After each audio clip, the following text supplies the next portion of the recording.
Bom dia, então, segundo ano. A gente vai ver hoje nessa aula sobre a Semana de Arte Moderna. E eu juntei os módulos, são os últimos módulos do semestre, os capítulos 13, 14 e 15, que vão mostrar o antes, o durante e o depois da Semana de Arte Moderna de 1922. É um assunto tranquilo, né?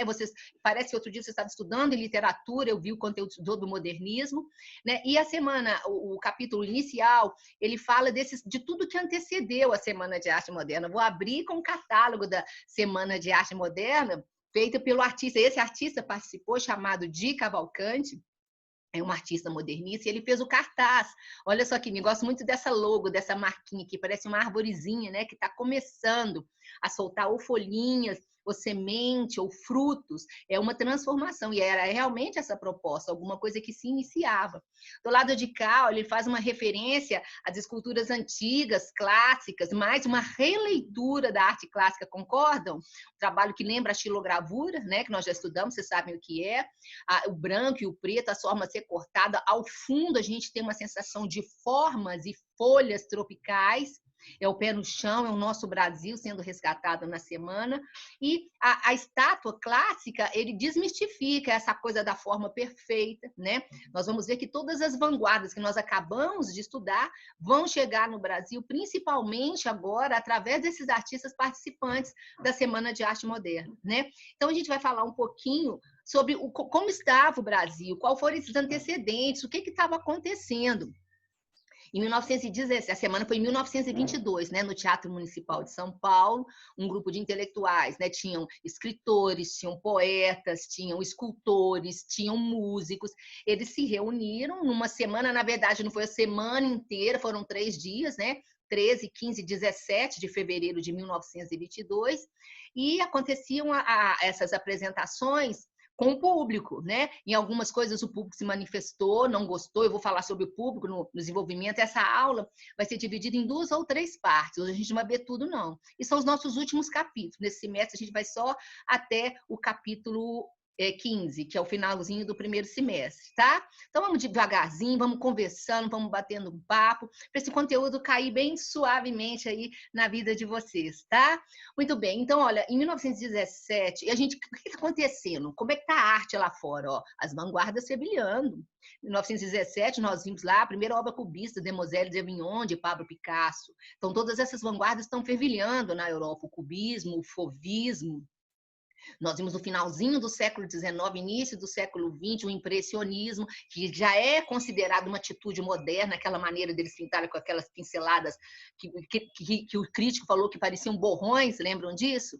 Então já é uma atitude muito livre. Todas essas vanguardas, eu falei para vocês que a arte moderna e a arte contemporânea, uma das palavras que permeia todos esses movimentos é a liberdade. Então, não se prender aos modelos antigos, à arte acadêmica, né? E essa liberdade tem muito a ver com tudo que está passando. Até os anos 20, no início do século XX, é considerado a Belle Époque. Lembra? Nós estudamos a Belle Époque, Paris fervilhando, as transformações. No Brasil, em 1917, a gente vai ter uma grande greve que mobilizou São Paulo. Naquela época, era muita gente, 70 mil operários pararam. E reivindicação dessa classe de trabalhadores sobre melhorias nas condições de trabalho. Então, essa preocupação desse contingente que começa, então, a falar, a se manifestar, ó, não tá bom. Então, essa greve é um marco em 1917. A gente vai ver também, nesse período, no início do século XX, e sobretudo nos anos 20, né, um grande progresso técnico no nosso Brasil, surgimento de novas fábricas, e nós vimos também que essas fábricas vão impulsionar, elas vão impulsionar também o surgimento de uma nova classe, né? Que a gente vai falar sobre ela daqui a pouquinho, mas essas fábricas, elas são impulsionadas principalmente pelo avanço do café. Né? O café do Brasil tá bombando, tá em alta. Até lá nos 29, quando tem a crise do café, foi uma época muito próspera para a economia brasileira. A gente vai ver também nesse momento, nessas 2 primeiras décadas do século XX, a chegada dos imigrantes no Brasil. Em 8 anos, gente, 1 milhão de novos habitantes, né? De várias nacionalidades. Ó, eu tenho a ver com esses imigrantes. Minha bisavó veio em um desses navios, ela chegou em 1900. Tem aqui o documento dela. Ela chegou em São Paulo, ela, o marido, mais 4 filhos pequenininhos, no navio que chamava Rei Humberto. Ficou na casa do imigrante em São Paulo, uma hospedaria. E depois esses imigrantes iam para vários lugares, foram para o sul, ficavam em São Paulo, na fábrica. No caso da minha avó, eles foram para Belo Horizonte. Eu sou minha bisavó de Belo Horizonte. Muito bem. Então, e nós vamos ver no processo de industrialização, como eu comecei a falar no outro tópico, ocasionando o surgimento de um proletariado, né, dessa classe, desses imigrantes, e junto com os trabalhadores que já existiam, e também é considerado um subproletariado, porque vivem em péssimas condições, muito trabalho, poucas condições, né, salários baixos, essa mão de obra imigrante.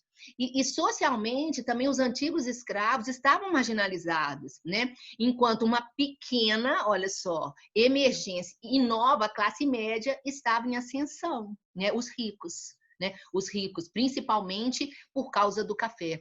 Bom, e artistas e escritores do Brasil ainda estavam muito ligados às influências francesas da Belle Époque. E as artes visuais, a pintura, a escultura do início do século XX no Brasil, o que está acontecendo? É uma arte mais acadêmica nesse iniciozinho.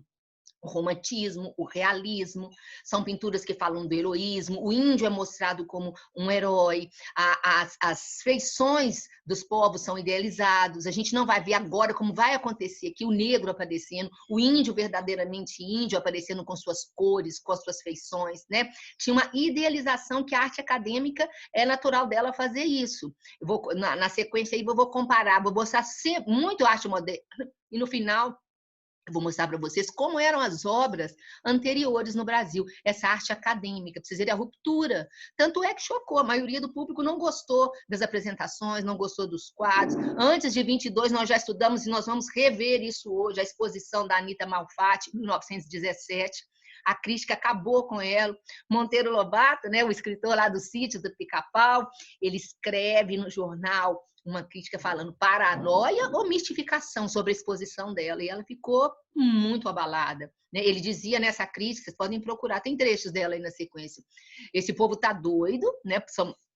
Não estão com a cabeça aí viajando, né? Não estão certos com esse tipo de arte, ou mistificação, tipo assim, eles estão vendo arte onde não existe arte, tipo a roupa do rei, aquela história do rei, que todo mundo falava que o rei estava com a roupa linda para ser considerado inteligente, mas na verdade o rei estava nu. Então vocês podem, talvez em literatura o professor já tenha trabalhado com vocês, né? Sobre os modernistas, sobre a crítica escrita por Monteiro Lobato no jornal.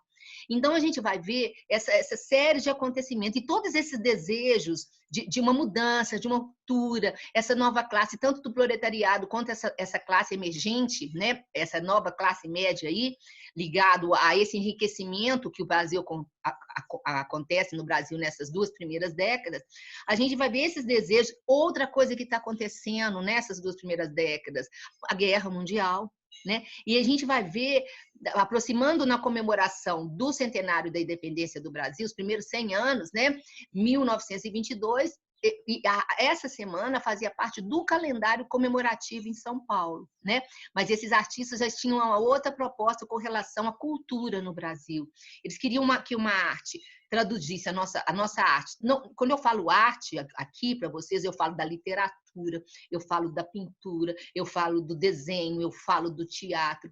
Que essa arte estivesse antenada com o que acontecia de mais moderno, no caso, as vanguardas, mas que, ao mesmo tempo, essa arte ela pudesse exprimir a identidade nacional, né? Honrando as nossas raízes culturais. Então, eles tinham a necessidade dessa arte desatualizada com tudo que estava acontecendo no mundo. Não tinha como a gente ficar tão ligado ainda no tradicionalismo, na arte acadêmica, porque o mundo estava em transformação. Essa foi a proposta da Semana de Arte Moderna. Vou falar especificamente dos dias, dos participantes, de alguns artistas, né? Bom, então, lembrando que o cartaz foi feito por Di Cavalcanti, ele participou. Di Cavalcanti, na vida dele, das pinturas, ele dedica principalmente à pintura das mulheres brasileiras, das mulatas brasileiras, né? São quadros maravilhosos, onde a paisagem, a favela, as nossas flores, as nossas moças bonitas, né? As nossas morenas, as nossas mulatas, as nossas negras aparecem nessas telas de de Cavalcante. Falei Portinari, é de Cavalcante, né? Nós vamos ver Portinari também. Portinari não participa, assim como a Tarsila do Amaral não participa da Semana de Arte Moderna. Todo mundo acha, né? Quem participou foi a Anitta. Como elas eram amigas, a Tarsila estava em Paris. Então, através de uma carta, a Anitta cantou: olha, a gente teve uma semana, está acontecendo isso no Brasil. E ela volta ao Brasil, mas ela não participa. E, através de sua amiga que participou, a Anitta Malfatti, a Tarsila consegue, então, entrosar com esse grupo de intelectuais. E sobre esse grupo de participantes, esses artistas que estão antenados, não só no que está acontecendo lá fora, com o que está acontecendo aqui dentro, eles estudavam fora. Alguns deles, não todos, eram filhos ou netos dos barões do café. A própria Tarsila, que eu estou falando sobre ela, né, que não participou, mas ela entra no movimento modernista, talvez uma das artistas mais importantes da pintura modernista, ela era filha e neta de fazendeiros do interior de São Paulo, daquelas fazendas imensas do café. Então, na biografia dela, ela fala sobre a infância dela, né, que tudo que ela usava, do laço de fita no cabelo, água de colônia, as meias, tudo vinha de Paris. Ela tinha uma professora belga. Ela falava francês tão bem que lá na Europa eles desacreditavam quando ela dizia que era brasileira, porque ela não tinha sotaque no francês. Você viveu no interior de São Paulo, numa fazenda, e aprendeu francês com a professora belga, que vinha de uma fazenda vizinha, um casal que havia chegado para dar aula particular para ela de francês. Então, eram muito antenados e tinha essa facilidade de ir e voltar a Paris como se fosse ali, ó, bem pertinho, né? O outro lado do Atlântico. E a gente vai ver, então, esses antecedentes. Uma greve operária, já falei para vocês. Olha, em São Paulo, daquela época, eu amo ver fotografia antiga, né? As roupas, uma greve organizada, né? Todo mundo ia, não como as reivindicações que acontecem hoje, que as pessoas são mais inflamadas, né? Nesse caso aí, vocês estão vendo pela fotografia que a gente percebe isso. Aí eu já falei sobre os contextos, né? E as fotos antigas que mostram São Paulo no final do século XIX, início do século XX, né? Alguns lugares ainda são conservados historicamente, alguns prédios, mas a fachada, principalmente do centro de São Paulo, foi toda transformada, né? Se você passa ali pela Avenida Paulista e compara com essas fotos antigas, muita coisa mudou, tudo mudou. Mas é nesse ambiente que a gente vai ver, olha, o livro de vocês destaca 4 pontos chaves, e vários desses aí a gente já estudou, como a exposição da Anitta, de 1917, uma exposição que teve aqui em 1913, de um artista lituano chamado Lazar Segal, e agora o livro cita também, a gente vai ver as esculturas de Victor Brecheret, que tem uma influência muito grande nessa arte transformadora, e o trabalho literário dos escritores, Oswald de Andrade, Menotti Delpit e Mário de Andrade, que são esses 3 aí que idealizam esse movimento também, junto com outros, mas eles se sobressai, tá? Bom, sobre Oswald de Andrade, eu gostaria de começar falando sobre ele, sobre a obra dele, né? E eles estavam bem à frente do seu tempo. Por exemplo, essa peça dele aí, ele escreveu em 1933, né? Aí uns 10 anos, 11, depois da Semana de Arte. É uma peça super modernista. Hoje, se a gente encenar essa peça, ela é atual. Já encenamos essa peça. Trabalhei num antigo colégio aqui chamado Carlos Chagas. Encenamos essa peça aí no Teatro Goiânia, há uns anos atrás. Ela era a Universidade Federal, antes do Enem, indicava algumas obras literárias. Aí os meninos tinham que ler aquelas obras para fazer o vestibular, né, antes do Enem. E uma das obras desse ano era O Rei da Vela. Eu não me lembro qual ano foi, não. E nós montamos no colégio O Rei da Vela e apresentamos no Teatro Goiânia. Gente, é atual, é dinâmica, ela é crítica, tem uma ironia, são vários valores que são questionados, né? Então, conheço muito essa obra pelos ensaios, sei muitas falas dos personagens, essa aí é a segunda parte. A segunda parte acontece numa ilha tropical, vou falar. E a primeira parte, por que se chama O Rei da Vela? Fala de um empresário que, na verdade, ele se esconde atrás de uma fachada de uma fábrica de velas. Na verdade, ele é um agiota. Ele empresta dinheiros a juros e cobra. E ele tem maior prazer quando as pessoas não podem pagá-lo e ele, então, se apropria dos bens das pessoas, fazendas, hipotecas, casas. A primeira cena, logo no início da peça, ele está no escritório dele, na sua cadeira, como um trono, o Abelardo I. E ele tem o seu ajudante, que se chama Abelardo II. Olha só, o nome já diz que o 2 vai a caminho do 1. Né? O 1 é o exemplo para o 2, que o 2 vai suceder o 1, que isso aí nunca vai terminar, esse ciclo do poder, do dinheiro. E o Abelardo I, ele tem o maior prazer, tem um cliente que chega todo endividado, falando que não pôde pagar, e a gente sente no diálogo inicial o prazer dele e saber que o cliente não vai pagar, e o cliente vai perder os bens que tem. Aí tem uma hora que ele está muito estressado nessas primeiras cenas, e nesse escritório dele ele chama Abelardo II, abre a jaula. E tem uma jaula dentro do escritório dele. Quando ele abre essa jaula, aparecem milhões de pessoas, milhões não, né? Dezenas de endividados, pessoas esfarrapadas com a mão do lado de fora da grade, pedindo clemência, que ele não os proteste, né? Que ele não cobre todas as dívidas, que essas pessoas não vão ter jeito de pagar. As pessoas pegaram dinheiro com ele, não conseguiram pagar o dinheiro e vão perder seus próprios bens. E ele sente prazer em ver essas pessoas gritando, né? Esses endividados. E o Abelardo II, o seu ajudante, fica com um chicote. E ele fica, acalma essas feras. E vai dando chicoteado como se fosse um adestrador de leões dentro de um circo. Então, esse espetáculo, né, decadente dos endividados dá um prazer assim fora do comum para esse Abelardo I. O primeiro ato a gente vê isso. Depois tem outras coisas que acontecem. O segundo ato é uma ilha tropical, paradisíaca, né? Uma crítica ao nosso Brasil. E nessa, como se fosse um fim de semana, nessa ilha está lá Abelardo I, é uma ilha dele, com a família da noiva dele. A noiva dele chama Heloísa de Lesbos. E a gente vai ver uma reflexão sobre a família, sobre os costumes, sobre os estrangeiros. Recomendo que leiam essas obras que eu indico, tá? Talvez na literatura, nas aulas de literatura, os professores falem com vocês. Eu acho que vocês estão vendo, já viram o modernismo brasileiro. Então, uma peça, e olha só, ela só foi encenada no teatro, no palco, no Brasil, na década de 60. Em 1968, dirigida pelo grande Zé Celso, que ainda é vivo, diretor do Grupo Oficina. Eu vou falar sobre esse grupo de teatro para vocês, que ainda é um grupo atual. Já foi perseguido, é um grupo polêmico de teatro, a própria estrutura do teatro deles é polêmica. Então, para vocês não esquecerem, né? É uma obra de Oswald, eu contei para vocês, né, como se fosse uma história, minha experiência com essa obra, né? Muito interessante. Bom, e os trabalhos que influenciaram essa semana. Essa exposição de 1913, ela foi pioneira no Brasil, porque chega o expressionismo. Olha as obras de Lazar Segal, vocês já sabem o que é o expressionismo, não preciso repetir todas as características dessa vanguarda.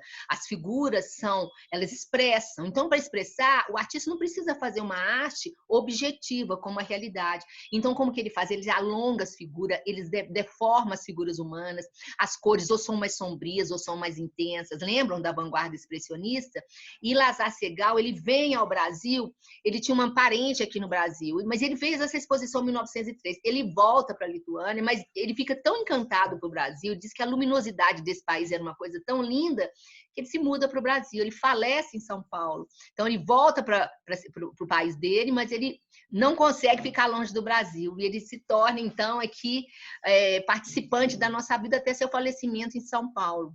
Bom, e a exposição, que vocês já viram em outros modos, aqui o capítulo torna a falar de uma maneira mais específica, da Anita Malfatti, de 1917, com obras expressionistas e que apareciam a feiura, a beleza, a transformação, os tipos brasileiros, as cores não eram cores objetivamente, olha só, na cor da pele, aí você vê laranja, você vê bege, você vê marrom, né? Essas eram as pegadas dos expressionistas, nós já estudamos isso.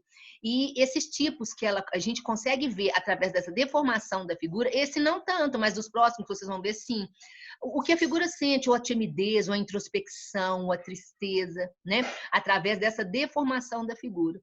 E outro grande influenciador para o modernismo do Brasil foi esse escultor chamado Vitor Brecheret. Vocês estão olhando para essa obra, professor, não estou entendendo nada. Os modernistas já falaram. Olha, o espectador tem que ver com os olhos livres. Então, vamos viajar um pouquinho, né, nessa obra. É uma luta indígena, é uma luta muito comum nos povos indígenas, tem até campeonato lá no Xingu, né? É um grande cercado, né, sem vegetação nenhuma, na terra batida, e os índios se empurram, são duplas, né, para ver quem tira o outro daquela marcação. É uma luta aí bem tradicional dos povos indígenas. Agora, se falar, mas são índios lutando? Sim, são índios lutando, né? Um aqui, ó, eles fazem força com o pé de fora da roda, e vocês conseguem perceber o vigor desses índios, né? Com formas bem simplificadas, parece que os índios são fortes. Parece que eles estão fazendo força. Eu não vejo o cabelinho do índio, a mãozinha, o pezinho, o olhinho, não.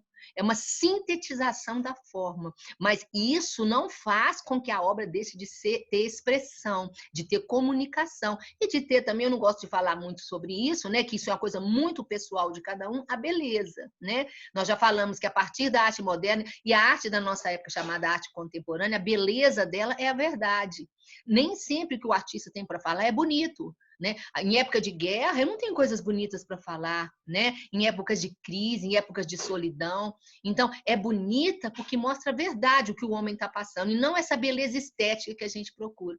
Trouxe um pouquinho sobre Lazar Segal, além de pintor, ele era escultor, gravurista, ele vem da Lituânia, mas ele se encanta com o Brasil, como eu acabei de falar. Olha, nascimento dele em 1889, e faleceu em 1957 em São Paulo. E ele teve influência do impressionismo, ele tem influência do expressionismo, né, fazendo esse conjunto de modernidade. As cores também. Lembra quando nós estudamos os pós-impressionistas? Van Gogh, Paul Gauguin, Paul Cézanne, Toulouse-Lautrec, essa coisa que eles tinham com a cor, com a forma, essa liberdade, né? E aí vocês podem perceber que as primeiras obras ele tem algumas pegadas até dos pós-impressionistas, né? Isso nós já estudamos. A leitura. Eu não vejo o olhinho da mulher com definição, o nariz, a boca, mas olha, a maneira que ele trabalha a cor, parece que dessa janela que eu também não vejo, tem uma iluminação que vem no livro que ela está lendo e no rosto dela. E uma parte aqui do peito dela, né, do dorso dela, a gente consegue perceber essa iluminação.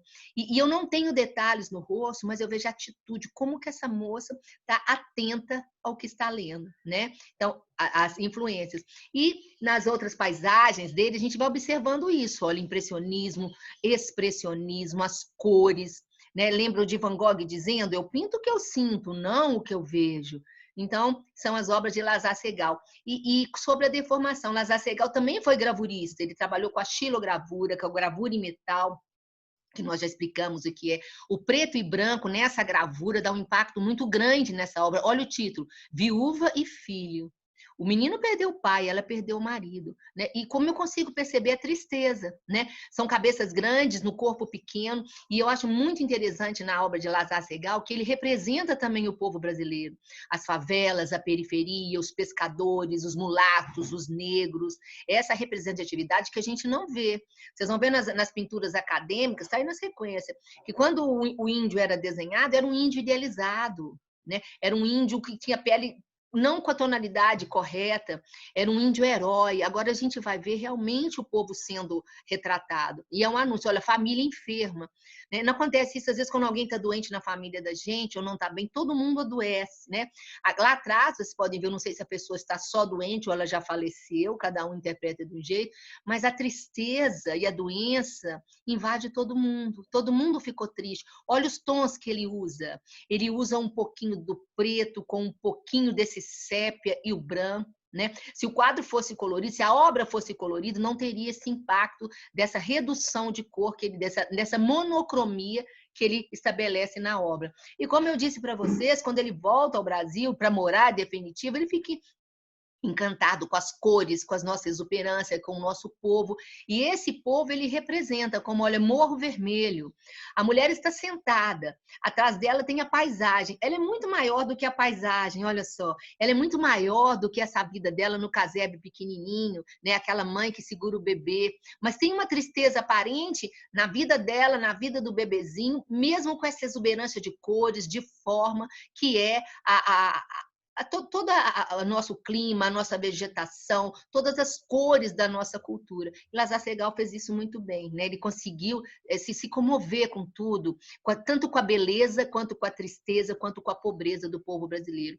Essa obra de 1941, eu acho fantástica, é só um pedaço do navio que a gente vê, e o navio dos imigrantes. Tem muitas fotos que a gente vê desse período, né? Já tinha fotografia no início do século XX, que era a popularização da fotografia, acontece lá no final do século XIX, nós vimos isso nos capítulos estudados. Então, a gente vai ver, esses navios vinham apinhados de gente, vocês estão vendo aí coisas penduradas, alguns doentes, outros dormindo, a falta de conforto numa viagem que durava aí meses. Se acontecesse algum óbito, as pessoas eram jogadas no mar. Então, uma viagem que eles vinham à Itália, principalmente os italianos, né? Uma Europa em crise, detonada aí pela Primeira Guerra, e esses imigrantes vieram não só para a América do Sul, mas a América do Norte. Tem muitas músicas italianas que falam dessa viagem, dessa expectativa, dessa esperança. E no Brasil, esses imigrantes ficaram em São Paulo, ou foram para o Sul, ou para outras localidades, né? É uma mão de obra que o Brasil tem que agradecer muito, né? Tenho certeza que entre vocês aí, olha, todos nós temos aí um pé nesses imigrantes, um antepassado que veio nesses navios aí. Mais um pouquinho de Lázaro Segall, ó, Rua e Erradias, as cores, as tristezas dessas moças de programa, né, dessas prostitutas, as mulatas brasileiras, os tipos brasileiros são representados, Menino com Lagartixa, idem, né, o negro, as folhas de bananeira, e olha só, além de expressionista, eu tenho uma pegada cubista também. Então, todas essas vanguardas vão chegando ao Brasil com essas influências. A exposição de Lázaro Segall, a exposição de Anitta, as obras de Brecheret, que eu vou falar, e culminam na semana, né? Bananal, 1927, olha, as folhas de bananeira, o negro centralizado, os traços que são realmente evidenciados do nosso povo, isso não era trabalhado nos outros pintores. E a linda, grande Anita Malfatti, já fizemos uma peça que chamava Tarsila do Amaral. Foi uma obra também de vestibular da UFG, da Maria Adelaide Amaral. E a Anita aparecia numa cena. A Anita estava pintando e chegavam os dois amigos dela, Oswald e o mais amigo ainda, Mário de Andrade. E estão tentando convencer a Anita a participar da Semana de Arte Moderna. Ela fala, não, para quê? Para ser execrada como eu fui no jornal? Eu não. Você, Mário, você, Oswald, vocês são ricos. Eu preciso da minha reputação de pintora, eu preciso das minhas aulas de pintura. Não vou. Mas eles tanto insistiram que ela resolve participar. E as obras de 17, muitas das obras de 17 foram para essa exposição de 22, mas tinham outros artistas modernistas, agora ela não estava sozinha. Aí eu trago um pouquinho sobre a obra dela, sobre a vida dela. Ela não tinha muita grana. Quem financiava os estudos dela fora, ela estudou na Alemanha, ela esteve nos Estados Unidos, era um tio rico que ela tinha. A mãe era professora de pintura. E tem uma parte da biografia que a mãe se assusta também com os trabalhos dela, né? Tipo assim, minha filha, você foi aprender a pintar lá fora e você desaprendeu. A mãe, que era professora de pintura tradicional, fica chocada com esses trabalhos. Olha só, mulher de cabelo verde, as cores inesperadas do impressionismo, vocês podem ver que pelo fundo tem uma geometrização que pode ser influência do cubismo, o fauvismo com as cores que não são cores que correspondem ao mundo real. Essas vanguardas chegam através... Olha só, Mário de Andrade era amigo da Anita e dizem que uma paixão platônica de um pelo outro. Nunca foram namorados, mas eles eram muito amigos, né? Tinha essa cena na peça que a gente fez também. Essa peça já foi no Colégio Dinâmico, quando trabalharam lá. Ele faz o retrato de Mário. Por esse retrato, vocês podem perceber, né, a timidez, a introspecção, ao mesmo tempo a preocupação com o visual, a gravata impecável, os óculos, né? Muito do interior da pessoa, através dessas obras, mesmo não fazendo a pessoa exatamente, realisticamente como ela é, eu consigo traduzir aspectos emocionais nesse retrato de 1921. E as influências que ela teve, ela viu obra de Van Gogh, ela viu os impressionistas, ela viu vanguarda. Então, ela é bastante eclética aí nessas obras dela. E olha, uma curiosidade, aí depois desse auge, ela participa do movimento, ela participa da semana, ela é bastante engajada. A gente vai ver que lá no final da vida dela, bem no finalzinho, ela volta a dar aulas de pinturas e retoma para uma pintura, entre aspas, um pouco mais tradicional. A gente vai ver isso na biografia dela. Olha, torço e ritmo, o ritmo da musculatura e das linhas. Tanto o corpo dele é todo arredondado com músculo, quanto o fundo, né? E as cores também. Ela coloca laranja, coloca amarela, coloca marrom nesse moço musculoso que serviu de modelo aí para esse quadro, né? E outra coisa, ela deformando essa musculatura, ela deixa o homem mais forte. Ela coloca ênfase nessa coisa da vaidade, do corpo musculoso, etc, né? Ok? Muito bem, a estudante, 1915. Eu não preciso nem falar. É uma moça, assim, extrovertida, que fala em todo lugar, que é a primeira que senta lá na primeira fila. Como é essa estudante? Olhe bem para ela. Não, né? Só que não. Ela é introspectiva, ela tem um olhar tristonho. E é intensificado esse olhar tristonho pelas cores. Olha, ela coloca marrom, ela coloca cinza, ela coloca vermelho. Né? São tonalidades inesperadas. E a roupa, idem, né? Não parece que, que ela está com a roupa impecavelmente passada, né? Então, uma certa melancolia dessa estudante, ela consegue passar isso para a gente, né? Idem para essa aí, a estudante russa, essa de 1915. São menos tons, mais introspectiva. E olha só, se eu fosse professora dessa moça, da estudante russa, eu ia pensar assim, nossa, essa moça, ela é observadora, concordam? Aquelas que ficam mais caladinhas, mas prestando atenção em todos os detalhes, né? Essa questão de estar atento, de estar observando. E isso é bem nítido nessa obra. Essa eu mostrei, se chama Tropical, né? Os nossos tipos, as nossas mulatas, as nossas frutas, as nossas paisagens, o canavial, a folha de bananeira, coisas que não apareciam. E aqui 2 exemplos. Essas obras estavam na exposição de 1917 e estavam na exposição de 22. A exposição foram 3 dias, como eu disse, né? 13, 15 e 17 de fevereiro, e várias manifestações. No saguão, na entrada do Teatro Municipal, ficaram as exposições de escultura, pintura, gravura. Esse trabalho que se chama A Boba. Olha como ela trabalha com o pincel, com as cores, né? Como ela trabalha colocando essa mulher mais desequilibrada do que ela deveria ser. As cores do fundo. Esse aqui, olha, eu já li a biografia. A Anitta fala que estava numa aula de modelo e tinha um modelo com terno sentado, mas ela viu que o cara estava tão tímido que ela viu que ele estava amarelo de vergonha. Então ela resolveu pintar ele mais amarelo. Então ela coloca laranja, ela coloca o amarelo ouro, né? O amarelo pequi, colocando essa timidez. E o olhar dos dois, né? Essa aqui o olhar da boba e aqui o olhar de timidez. Essa era a nossa Anitta. Vitor Brecheret, não vou falar dele hoje, não. Vai ficar para a próxima aula, porque agora eu quero escutar vocês. Eu tenho, deixa eu ver quantos minutos. Ah, tem uns 5 minutinhos ainda. Vou interromper a gravação aqui e eu quero escutar, quero saber vocês, como vocês estão. Quero saber sobre a minha prova, como vocês foram, tá? Bom, eu vou interromper a gravação e a gente vai escutar vocês agora.